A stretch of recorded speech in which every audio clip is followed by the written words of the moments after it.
दोस्तों, स्वागत है आपका मेरे YouTube चैनल इंग्लिश बाबू पर। और आज मैं फिर हाजिर हूँ आपके साथ एक नई स्टोरी लेकर।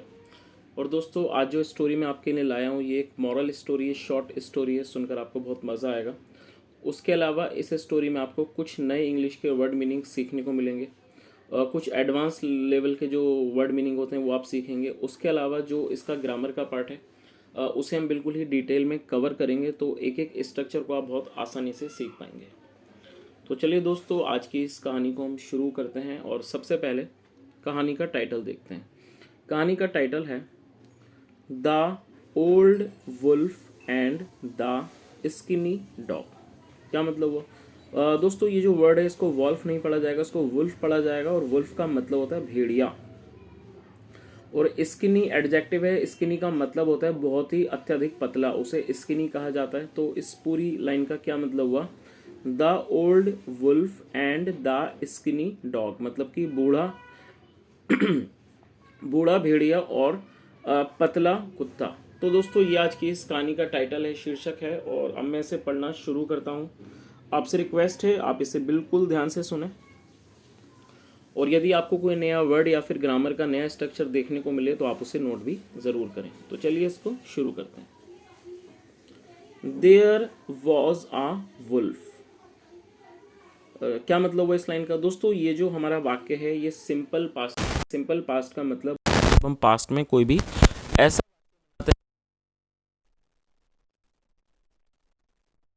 नाउन या फिर एडजेक्टिव को लेकर बनाए जाते हैं। चीज़ ध्यान रखनी कि जब आप कोई भी सिंपल पास्ट या फिर सिंपल प्रेजेंट में वाक्य बनाते हैं तो किसी भी तरह की वर्ड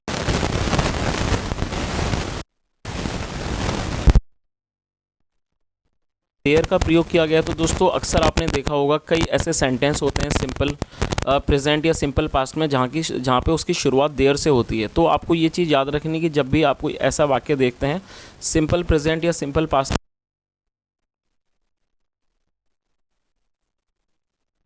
अर्थ नहीं होता है। इसका रीज़न ये होता है कि उस वाक्य को ट्रांसलेट करने के लिए, उस वाक्य को कंस्ट्रक्ट करने के लिए, बनाने के लिए देयर का प्रयोग किया जाता है। लेकिन वो सब्जेक्ट नहीं होता है, उसकी कोई हिंदी नहीं होती है। तो यहाँ पर जो देयर का प्रयोग किया गया है उसको सब्जेक्ट के बैकग्राउंड के रूप में यूज़ किया गया है, उसको वाक्य को बनाने के लिए। इसका अलग से कोई मतलब नहीं है। तो इस लाइन का क्या मतलब हुआ?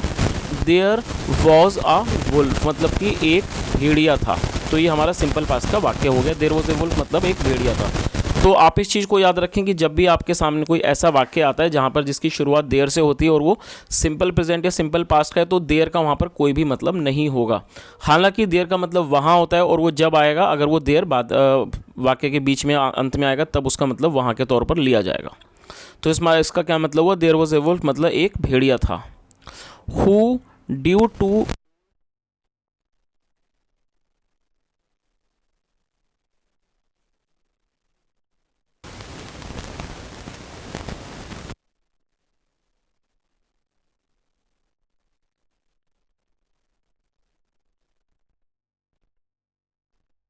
कारण की वजह से।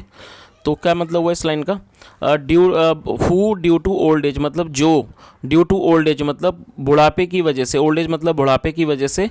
And physical infirmity. दोस्तों, फिजिकल इन्फर्मिटी को आप नोट कर सकते हैं। फिजिकल इन्फर्मिटी का मतलब होता है शारीरिक दुर्बलता। तो आप इस वर्ड को नोट कर लीजिए। मतलब बुढ़ापे और शारीरिक दुर्बलता की वजह से was finding it difficult. Was finding it difficult मतलब उसके लिए मुश्किल हो रहा था टू मैनेज प्रबंध कर पाना हिज मील्स अपने भोजन का प्रबंध कर पाना।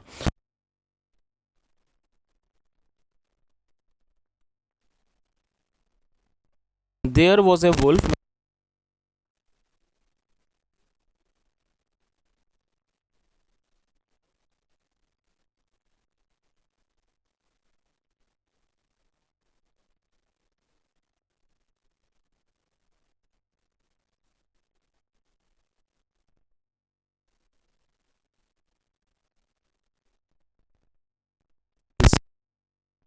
में उसे क्या था? डिफ़िकल्ट मतलब कि कठिनाई का सामना करना पड़ रहा था, उसे कठिनाई हो रही थी। चलिए आगे देखिए।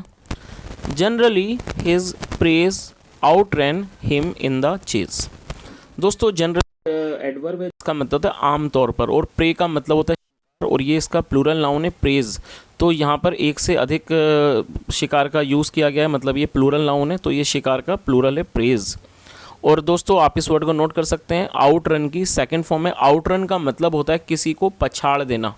दौड़ वगैरह में, दौड़ में या भाग में, मतलब दौड़ने में, भागने में किसी को पछाड़ देने को आउट रन कहा जाता है, और ये उसकी सेकंड फॉर्म है आउट रन। तो एक आपके लिए शायद ये नया वर्ड हो सकता है, तो आप इसे नोट कर लीजिए। तो इस पूरी, और चेज का मतलब होता है पीछा। तो इस लाइन का क्या मतलब हुआ, generally his preys out run him in the chase.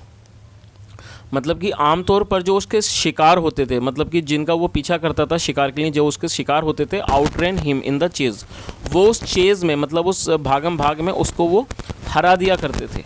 चलिए आगे देखिए। One day while wandering with a single thought in his mind. और दोस्तों ये जो हमारा वाक्य है, ये यहाँ पर वाइल का प्रयोग किया गया। वाइल का मतलब होता है दौरान, और वॉन्डर का मतलब होता है इधर उधर भटकना। और ये फोर्थ फॉर्म है। तो इस लाइन का क्या मतलब हुआ, वन डे एक दिन, वाइल वॉन्डरिंग मतलब कि भटकने के दौरान, with a single thought in his mind. और विद अ सिंगल थॉट मतलब सिर्फ एक इकलौते विचार के साथ, इन हिज माइंड अपने दिमाग में।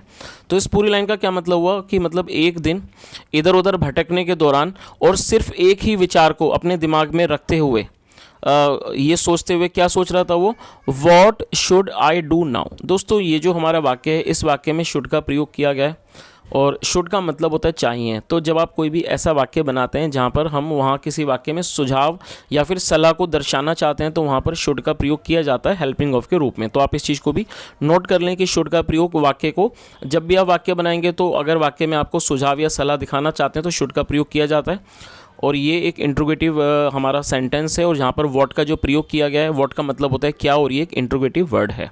तो इसका क्या मतलब हुआ, what should I do now, अब मुझे क्या करना चाहिए। The poor wolf met a street dog. और ये जो हमारा वाक्य है, ये पास्ट इंडेफिनिट का अफर्मेटिव वाक्य है, और आपको ये चीज़ हमेशा याद रखनी है कि जब भी पास्ट इंडेफिनिट में कोई भी अफर्मेटिव का वाक्य बनाया जाता है, तो वहाँ हमेशा ही वर्ब की सेकंड फॉर्म का प्रयोग किया जाता है, और ये मीट की सेकंड फॉर्म है मैट। तो क्या मतलब हुआ, द पुअर वुल्फ मतलब वो जो बेचारा, या कह सकते हैं वो जो लाचार भेड़िया था, मैट अ स्ट्रीट डॉग, वो एक स्ट्रीट डॉग से मिला। स्ट्रीट डॉग का मतलब होता है आवारा कुत्ते, भटक इधर उधर भटकने वालों से स्ट्रीट डॉग कहा जाता है, या कह सकते हैं गली का कुत्ता, उससे वो मिला। Who looked all skin and bones, मतलब क्या, हु लुक्ड ऑल स्किन मतलब उसकी, वो दिख रहा था, कैसा दिख रहा था, ऑल स्किन मतलब बहुत ही ज़्यादा पतला दिख रहा था, एंड बोन्स और उसकी हड्डियाँ भी दिख रही थी। Due to the hunger, due to the hunger मतलब भूख के कारण या भूख की वजह से। ही हैड टू फेस, जो उसे, जिसका उसे सामना करना पड़ा। दोस्तों इस वाक्य में हैड टू का प्रयोग किया गया है, और हैड टू का मतलब होता है जब पास्ट में आप कोई ऐसा वाक्य बनाते हैं जहाँ पर कोई भी काम किसी मजबूरी में किया जाता है। इस तरह का जो वाक्य है वो पास्ट का पजेसिव, पास्ट का फोर्स्ड एक्शन सेंटेंस कहलाता है। तो क्या मतलब हुआ कि जिसका उसे सामना करना पड़ा, फेस मतलब सामना करना पड़ा। आफ्टर बीइंग बीटन मतलब पीटे जाने के बाद। एंड चेज्ड अवे, और चेज अवे का मतलब होता है भगा देना, आप इस वर्ड को नोट कर लीजिए। और भगा दिए जाने के बाद बाय हिज मास्टर, उसके मालिक के द्वारा।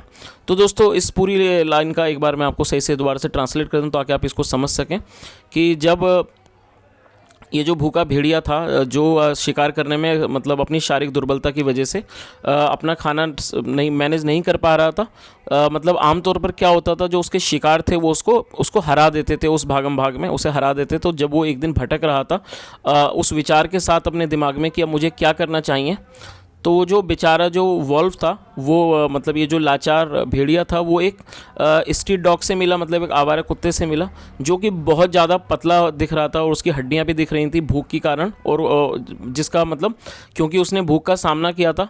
और उसके अलावा after being beaten and chased away by his master, और उसको उसके मालिक के द्वारा पीटा गया था और भगा दिया गया था। चलिए आगे देखिए, अब आगे क्या होता है। How would you like to be a little more generous. दोस्तों जेनरस का मतलब होता है दयालु, और ये एक एडजेक्टिव है, दयालु या फिर उदार, उसे जेनरस कहा जाता है।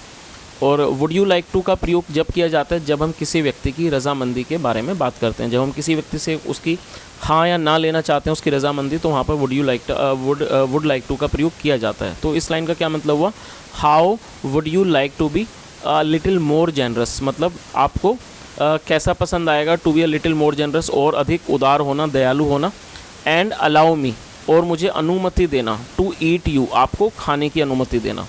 सैड द वुल्फ, भेड़िए ने कहा, टू द डॉग, कुत्ते से, हैप्पीली, खुशी से। तो इस पूरी लाइन का क्या मतलब हुआ, उस भेड़िए ने कुत्ते को क्या कहा कि आपको कैसा लगेगा कि यदि आप और ज़्यादा उदार मतलब कि दयालु हो जाएं और मुझे अनुमति दें कि मैं आपको खा लूँ। और ये बात उसने उस कुत्ते से बड़ी खुशी के साथ कही। चलिए आगे देखिए। Lean and thin as I have become, और यहाँ पर हैव के साथ थर्ड फॉर्म का प्रयोग किया गया, तो ये हमारा प्रेजेंट परफेक्ट का वाक्य है। लीन का मतलब पतला होता है, बहुत अधिक पतला उसे लीन, और थिन मतलब भी पतला। तो क्या मतलब हुआ, lean and thin as I have become, मतलब पतला दुबला जैसा मैं बन गया हूँ। सेड द डॉग, डॉग ने कहा, I would advise you to feed me properly, और एडवाइस का मतलब होता है सलाह देना। तो उसने कहा आई वुड एडवाइज़ यू, मैं आपको सलाह दूंगा, टू फीड मी प्रॉपरली, कि आप मुझे प्रॉपरली मतलब अच्छे तरीके से आप मुझको खिलाएं। फीड का मतलब खिलाना होता है, आप मुझे खिलाएं। एंड ईट मी आफ्टर, और मुझे खाएं, eat me after I have gained some weight, जब मैं कुछ थोड़ा सा मतलब जो वज़न है, जो वेट है, उसको मैं हासिल कर लूँ, गेन कर लूँ, तब आप मुझे खाएँ। ऐसा उसने उसको एडवाइस दी। राइट नाउ मतलब फ़िलहाल, राइट नाउ मतलब होता है फ़िलहाल। You would not get anything out of me, उसने क्या कहा कि राइट नाउ फ़िलहाल, you would not get anything out of me, आपको मुझसे कुछ भी प्राप्त नहीं होगा। तो दोस्तों यहाँ तक आपको मतलब समझ में आ ही गया होगा उस कुत्ते ने उसके क्या जवाब दिया उसकी बात का, कि मैं बहुत ज़्यादा पतला हो चुका हूँ और मैं आपको एडवाइस देता हूँ, सलाह देता हूँ कि आप मुझे अच्छी तरह से कोई खिलाएं, और उसके बाद जब मैं थोड़ा सा वेट वज़न हासिल कर लूँ, जब मेरे में वज़न आ जाए तो आप मुझे खा लेना। और यदि आप मुझे अभी ऐसा करते हो राइट नाउ, आपको फ़िलहाल मेरे में से कुछ भी प्राप्त नहीं होगा। चलिए आगे देखिए।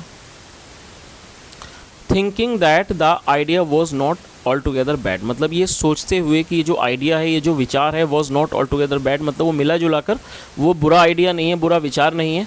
अलोइंग द डॉग मतलब कुत्ते को अनुमति देना, टू गेन हासिल करने की, अ लिटिल फैट मतलब थोड़ा सा फैट हासिल करने की, मोटापा हासिल करने की अनुमति देना कोई बुरा आइडिया नहीं है।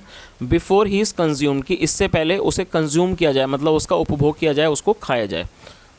The wolf arranged food, arrange का मतलब होता है प्रबंध करना। जो वुल्फ था उसने क्या करा, the wolf arranged food for the dog, जो वुल्फ था, भेड़िया था, उसने खाने का प्रबंध किया फॉर द डॉग, कुत्ते के लिए। And got out of his way for a few days, और उसके रास्ते से वो हट गया। फॉर अ फ्यू डेज, कुछ दिनों तक उसके रास्ते से वो हट गया।